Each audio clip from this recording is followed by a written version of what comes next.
भला हुआ मेरी माला टूट गई, मैं राम भजन से छूटी। भला हुआ मेरी माला टूट गई, मैं राम भजन से छूटी। मेरे सिर से टली बला, भला हुआ मेरी माला टूट गई, मैं राम भजन से छूटी। मैं राम भजन से छूटी। नमस्कार दोस्तों,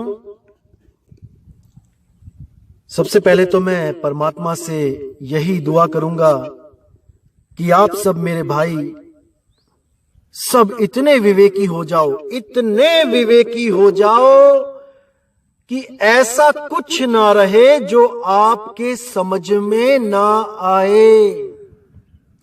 एक एक चीज मैं मालिक से अरदास करूंगा कि आप सटीक समझो। जो मैं आपको बताना चाह रहा हूं एकदम सटीक।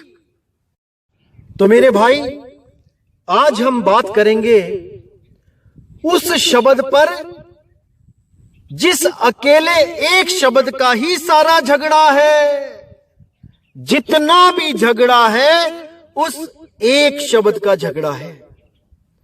उस एक शब्द को पढ़कर लोग इतने ज्यादा कंफ्यूज हो जाते हैं कि उनको समझ ही नहीं आता कि वाणी कहना क्या चाहती है। शब्द तो पढ़ लेते हैं, किताबों में लिखा है, ग्रंथों में लिखा है, पढ़ लेते हैं, लेकिन उसके भाव को नहीं पकड़ पाते मेरे भाई। नमस्कार, मैं यहां बताने जा रहा हूं केवल और केवल सतगुरु बंदी छोड़ की दया से, उस परमपिता परमात्मा की दया से। और मुझे पूरी उम्मीद है कि वो परमात्मा आपको इतना विवेक बख्शेगा कि आपको एक एक चीज ऐसे हृदय में जाएगी जैसे कोयल के बच्चों को, कोयल की आवाज ऐसे हृदय में जाती है कि जैसे आत्मा तृप्त हो गई। अब कुछ नहीं चाहिए, अब कुछ नहीं सुनना, कुछ नहीं समझना। अब हर चीज क्रिस्टल क्लियर हो गई है, इतनी साफ हो गई है कि अब अंधकार नाम की चीज खत्म। जिसको साहिब ने बोला 12वें पंथ होए उजियारा और 13वें पंथ मिटे सकल अंधियारा, सकल अंधियारा, हर चीज क्लियर। तो मेरे भाई, जो मैं बताने जा रहा हूं बहुत बहुत बहुत ज्यादा ध्यान से समझना। जय बंदी छोड़ की। तो दोस्तों, बात करेंगे उस शब्द की जिसको कहते हैं सोहम। सोहम कहते हैं, सोहम कहते हैं, कई नाम रखे उसके और वाणियों में मिलता भी है। तो असल में ये सोहम का क्या भेद है, क्या चक्कर है, क्यों इसके पीछे सब उलझे पड़े हैं, आज इस चीज को बिल्कुल क्लियर कर देंगे। तो दोस्तों, आपको मैं एक वाणी के द्वारा ये सब क्लियर करूंगा और आप इसको अच्छी तरह समझ भी जाओगे। जैसे कबीर साहब कहते हैं कि जाप मरे अजपा मरे अनहद भी मर जाए और सुरति समाए शब्द में वाको काल ना खाए। तो यहां पे साहिब क्लियर कर रहे हैं कि जो सोहम शब्द है वो भी इन 4 अवस्थाओं को प्राप्त होता है। जो गुरु आपको जैसा गुरु मिलेगा, अगर आपको केवल सोहम का भी गुरु मिलता है, जो आपको केवल सोहम मंत्र देता है, तो वो भी 4 प्रकार से ही दे सकता है आपको।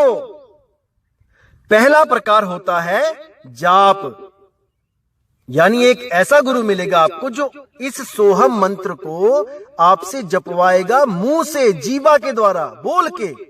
कैसे? जैसे सोहम सोहम सोहम सोहम सोहम सोहम सोहम सोहम। अब आप इसे मुंह से जप रहे हो और इसे ही जपते जपते आपकी जीभ शांत हो जाएगी और आप अपने मन में इसी अक्षर को रटोगे, सोहम सोहम सोहम, मन में। एक तो हो गया ये जाप। इसको साहिब कहते हैं जाप मरे।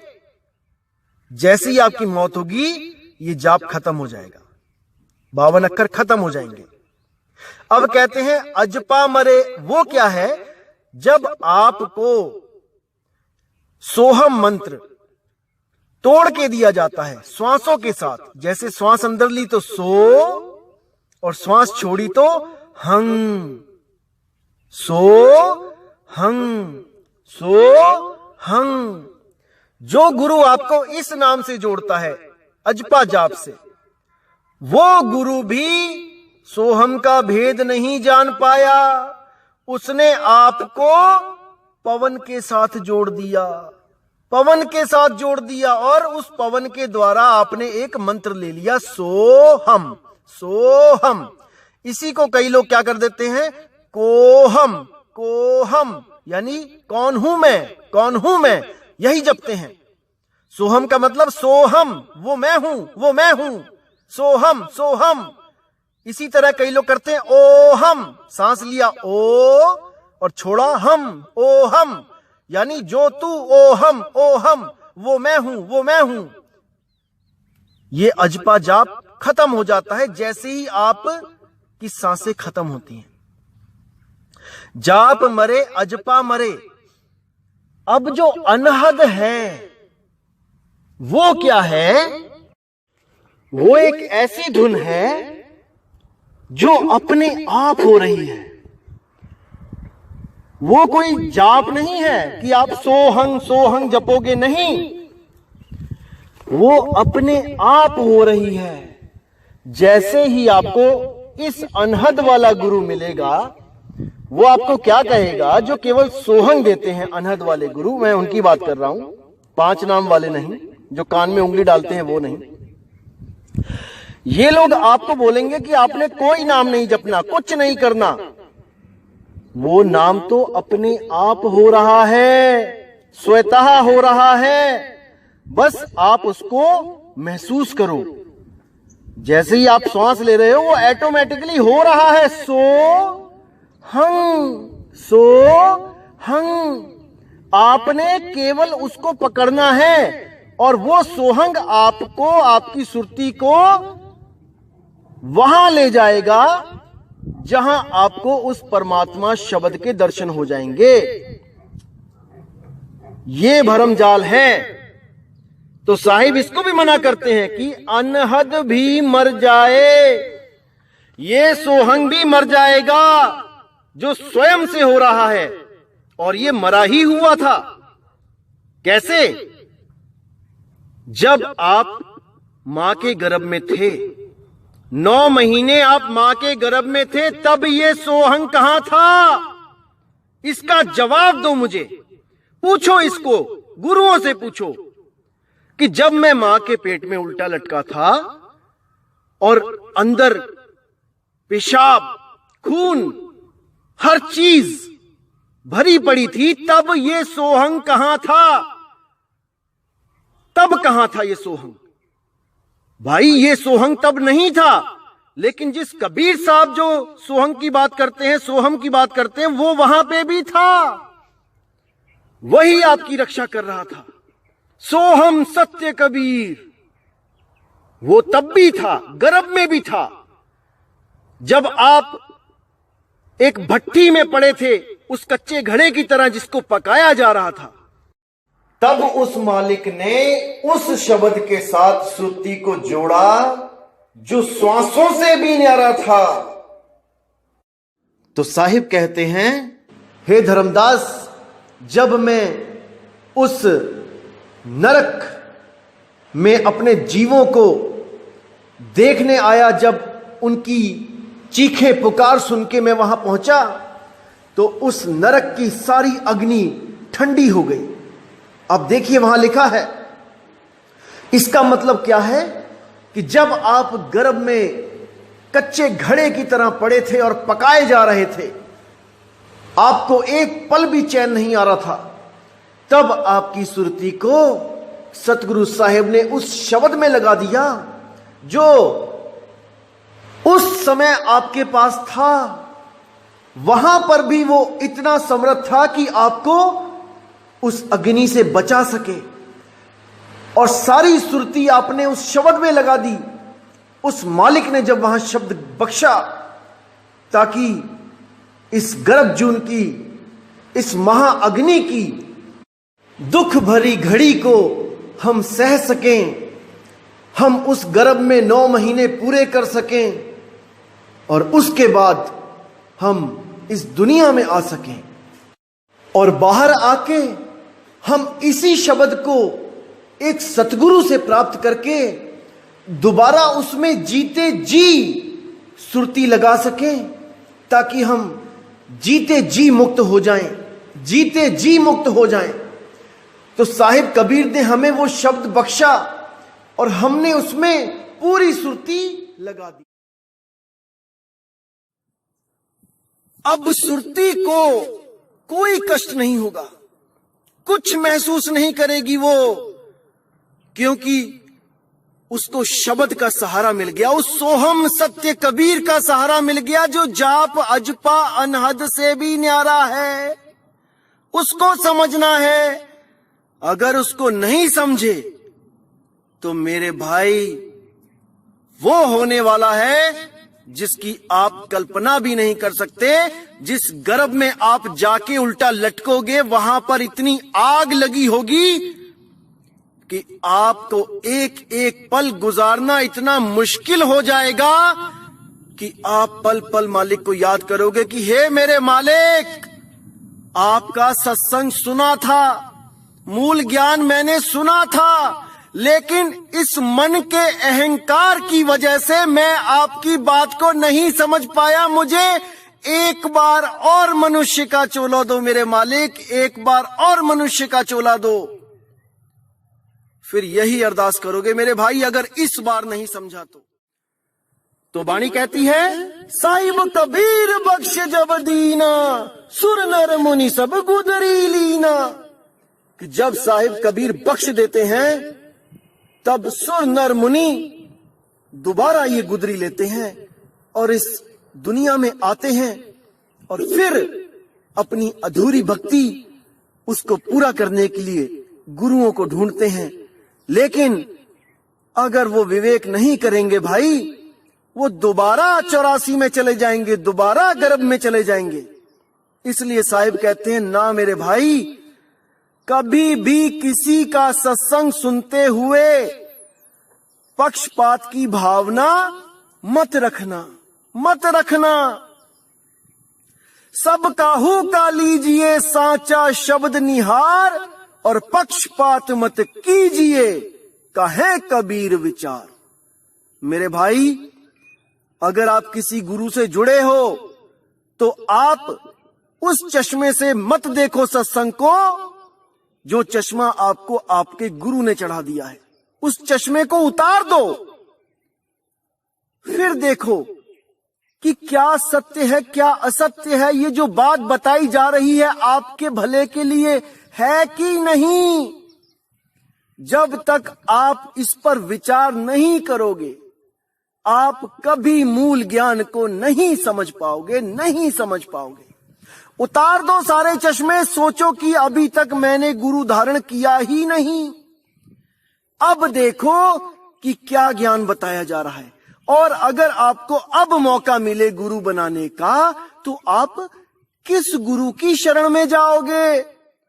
उस देह गुरु की शरण में जाओगे जो आपको अपंग बना देता है कि मैं लेके जाऊंगा सतलोक, मेरे बिना तू एक कदम नहीं चल पाएगा? या आप उस शब्द गुरु की शरण में जाओगे जो स्वर्ग नर्क पाताल हर जगह आपके साथ रहेगा? अरे गोता मारू स्वर्ग में और जा बैठूं पाताल, मैं तो फिरूं ढूंढता अपने हीरे माणिक लाल, अपने हीरे माणिक लाल। मैं तो अपने जीवों को गली गली ढूंढता हूं, किस शहर में, किस देश में, किस ग्रह पे मैं नहीं जाता हूं, हर जगह मैं जाता हूं, बस यही समझाता हूं कि भाई उस निज नाम को चीन ले, चीन ले। वही एक सहारा है जन्म और मृत्यु का।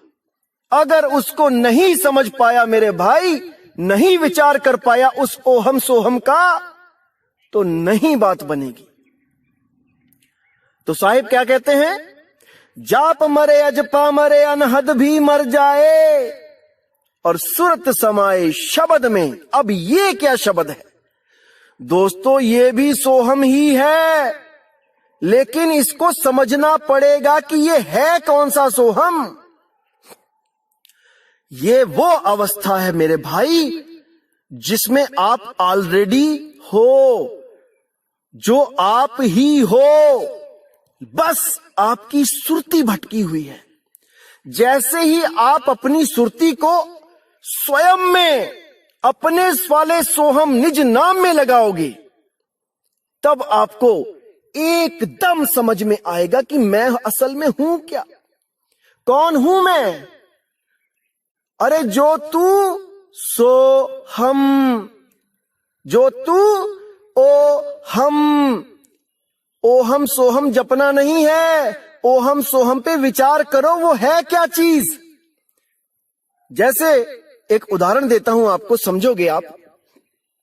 किसी आदमी ने किताब लिखी कि हम बहुत भटक रहे थे, हम जंगलों में गए, हम बहुत भटके, चाय पीने की आदत थी, चाय मिली नहीं, बड़ी मुश्किल से एक दुकान मिली और हमने वहां पे चाय शाय पी और बड़ा आनंद आया चाय शाय पी के। अब उसने किताब में लिख दिया कि चाय शाय पी और उसको पीने के बाद आनंद आया। अब जिस बंदे ने पढ़ा कि लिखा है कि आनंद चाहिए तो चाय शाय पियो, अब वो क्या सोच के बैठा है कि शायद चाय शाय जप के इसको आनंद आया। कोई मुंह से जपने लगा चाय शाय, चाय शाय, चाय शाय। कोई श्वासों पे जपने लगा, श्वास अंदर तो चाय, श्वास बाहर तो शाय, चाय शाय, चाय शाय। लेकिन साहिब क्या बोले? साहिब ने ओम सोहम जपने को नहीं बोला मेरे भाई। कोई ओहम सोहम जपने लग गया, एक सांस में ओम, एक सांस में सोहम। नहीं, साहिब कहते हैं ओहम सोहम तत्व विचारा और बंक नाल में किया संभारा। अरे भाई, ओहम सोहम क्या तत्व है उस पे विचार करो, उसको समझो। ओहम क्या है, सोहम क्या है। जैसे जल और पानी दो नाम हैं, लेकिन वस्तु एक है, एक ही वस्तु है। अब कोई कहे नहीं जल पानी, जल पानी, जल पानी, उसको वो जपने से पानी प्यास बुझेगी। कोई कहता नहीं, बोल के नहीं, श्वासों पे जपना है। एक श्वास लिया जल, एक श्वास लिया पानी, जल पानी, जल पानी, जल। अरे भाई कुछ भी कर लो, जब तक उस तत्व पे विचार नहीं करोगे कि जल कहते किसको हैं, पानी है क्या भला, जब तक ये बताने वाला गुरु आपकी जिंदगी में नहीं आया, आप भटकते रहोगे। आपको कोई ठिकाना नहीं मिलने वाला मेरे भाई। समझ जाओ, समझ जाओ, समझ जाओ। अभी नहीं समझोगे तो कभी नहीं समझोगे। और बात जरा सी वरना 84 मेरे भाई, समझ जाओ अभी।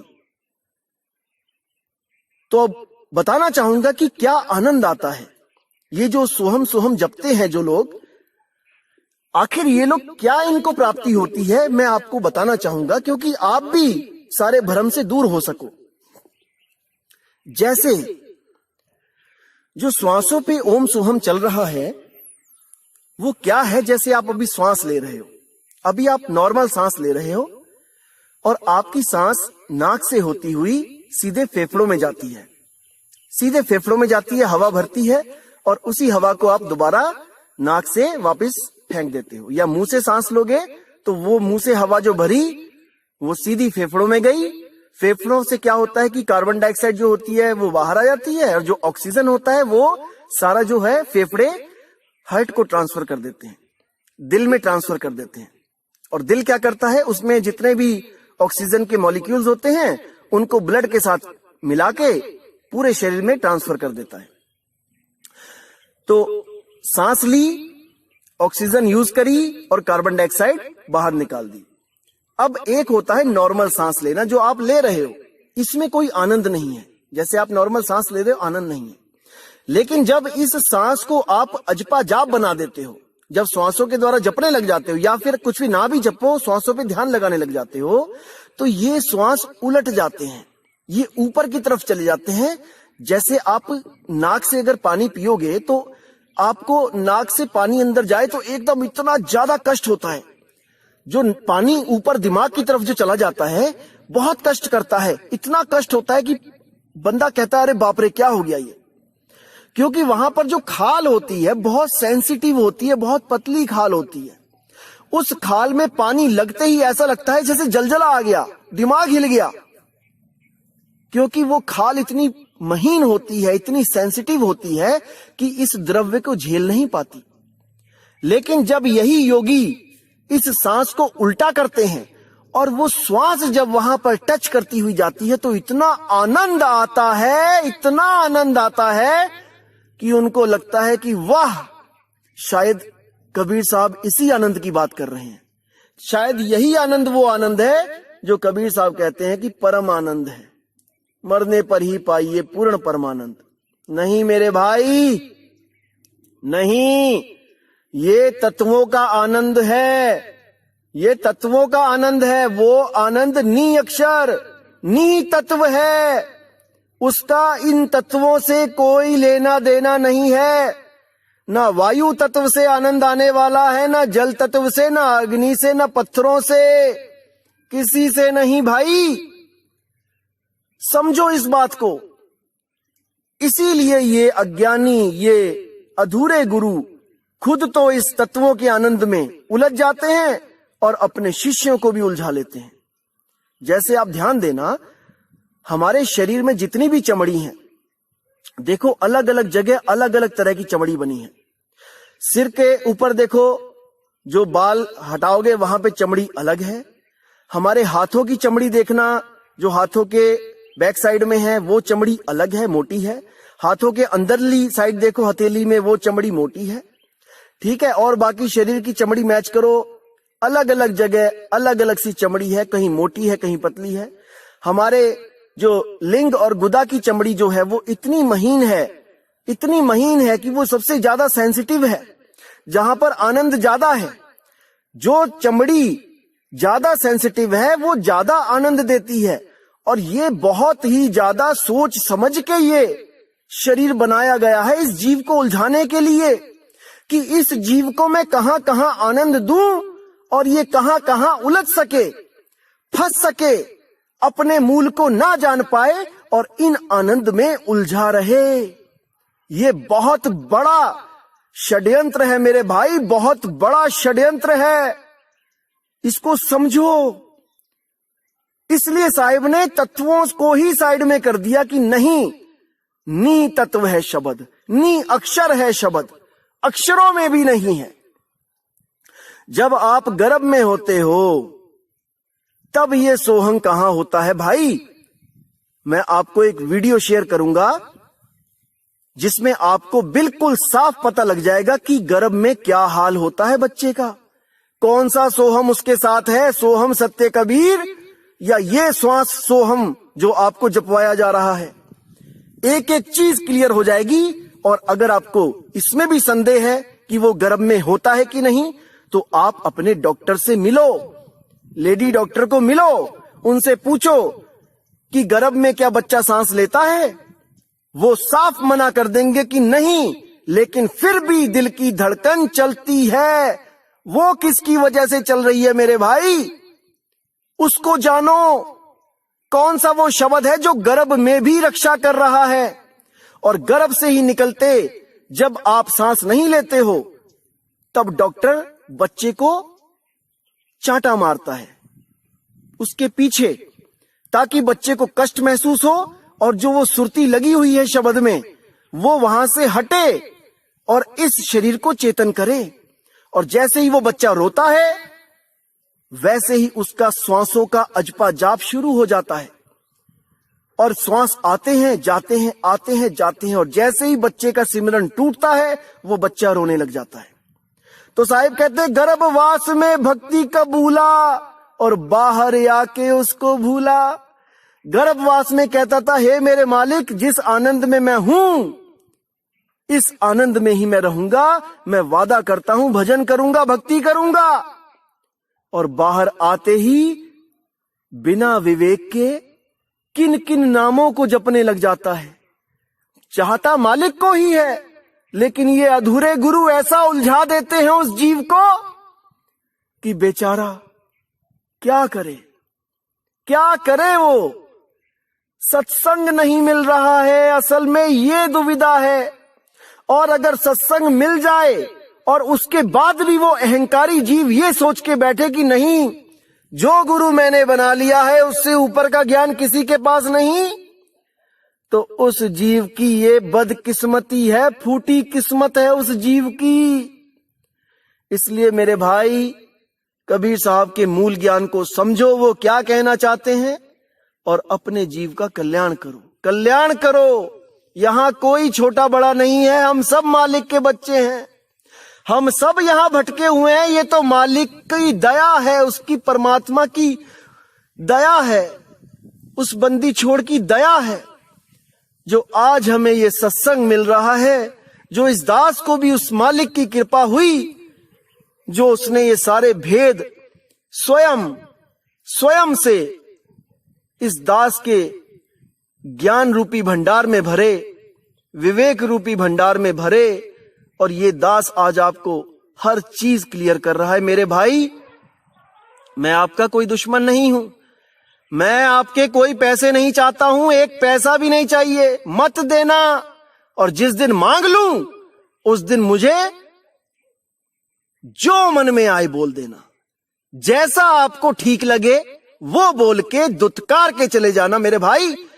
लेकिन इस मालिक के मूल ज्ञान को समझने में पक्षपात मत करना, मत करना, मत करना मेरे भाई। समझो इस बात को, आपके भले की बात है भाई, भले की। तो मेरे भाई, मैं अब आपसे विदा चाहूंगा और परमात्मा से मैं यही दुआ करूंगा कि आप लोग का विवेक इतना बढ़े, इतना बढ़े, इतना बढ़े कि आपको कोई मूर्ख ना बना पाए।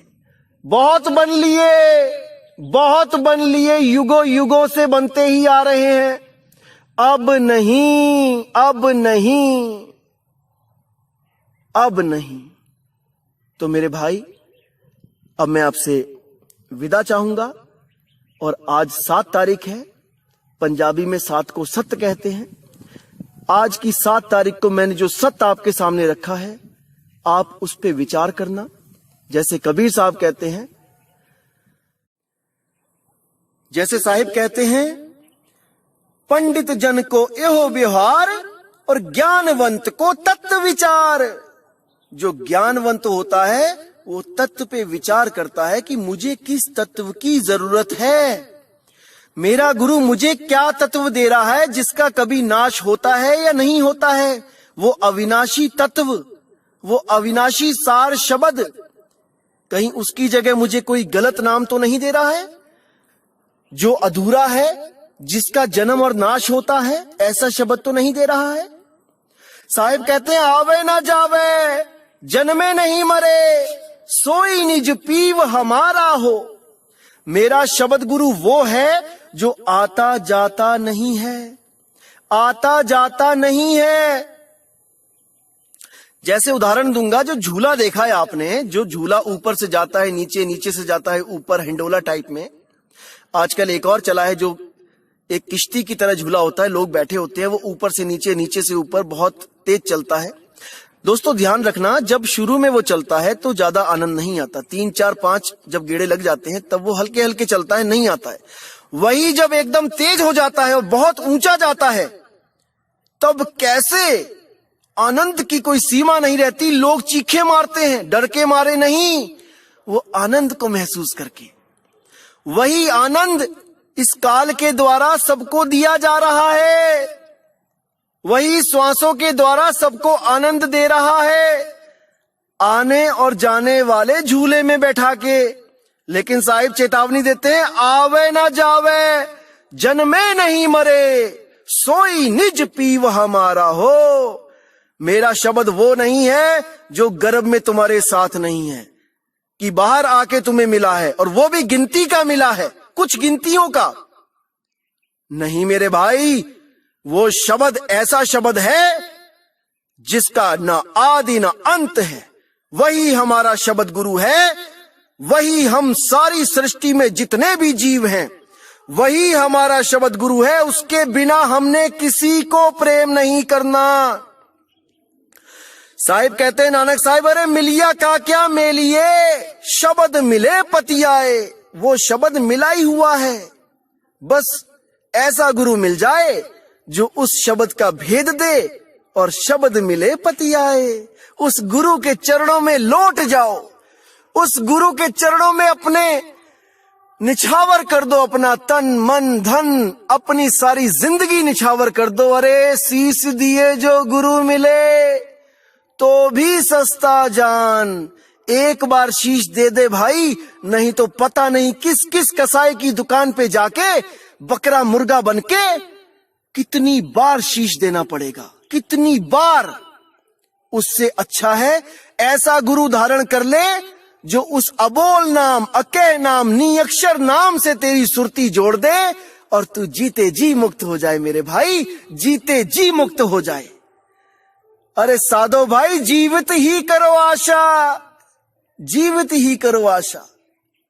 तो इसी के साथ दोस्तों मैं विदा लूंगा, और मैं मालिक से दुआ करूंगा कि आपका विवेक बढ़ता ही जाए, बढ़ता ही जाए। तलवारें ऐसी ऐसी तीखी हो जाएं आपकी विवेक की कि किसी का ज्ञान आपका कुछ ना बिगाड़ पाए, कुछ ना बिगाड़ पाए। तो इसी के साथ दोस्तों मुझे विदा करो। जय गुरु बंदी छोड़ वैराग साहिब जी की, जय गुरु बंदी छोड़ मदन साहिब जी की, जय जय सतगुरु बंदी छोड़ कबीर साहिब जी की। सदा ही जय हो, सदा ही जय हो मेरे मालिक की। साहिब बंदगी सतनाम।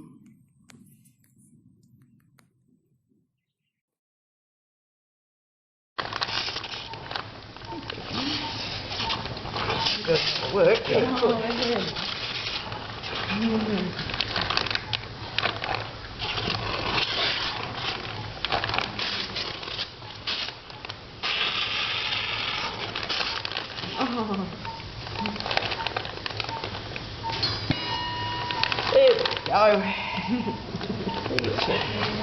Wave.